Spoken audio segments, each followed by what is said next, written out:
দিনে দিনে স্বপ্নটা বড় হচ্ছে। বিশাল ওই পাহাড়ের ঢালে একটা ঘর বাঁধার খুব ইচ্ছে। আচ্ছা, মেঘ পাহাড়কে এত ভালোবাসে কেন? আমি তো ওই শুভ্র মেঘকে ভালোবাসতাম। পাহাড়কে ভালোবাসা হয়ে ওঠেনি তখনও। কারণ খুঁজতে গিয়ে পাহাড়কে জিজ্ঞেস করলাম, আমি কেন তোমায় ভালোবাসি? পাহাড় তো মেঘকে ভালোবাসে।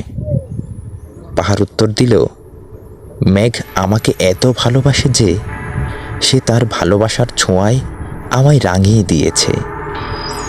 কেবল আমার মাঝে ওই শুভ্র মেঘকে খুঁজে পাও, তাই হয়তো তুমি আমায় ভালোবাসার ডোরে বেঁধেছ। এবার জিজ্ঞেস করলাম পাহাড়কে, কিন্তু মেঘ কি আমায় ভালোবাসে? পাহাড় উত্তর দিল, মেঘ বৃষ্টিকে ভালোবাসে। বৃষ্টি ভালোবাসে ওই সবুজ বৃক্ষরাজি, লতা পাতা গুল্লকে। আর সবুজ ভালোবাসে পাহাড়কে। পাহাড়ের সৌন্দর্যের মাঝে হারিয়েছ তুমি। তাই তো আমার বুকের মাঝে ছোট্ট একখানা ঘর করে প্রিয়তমার কাঁধে মাথা রেখে জ্যোৎস্না দেখার ইচ্ছে, যা তোমার মনে মনে জন্ম নিয়েছে।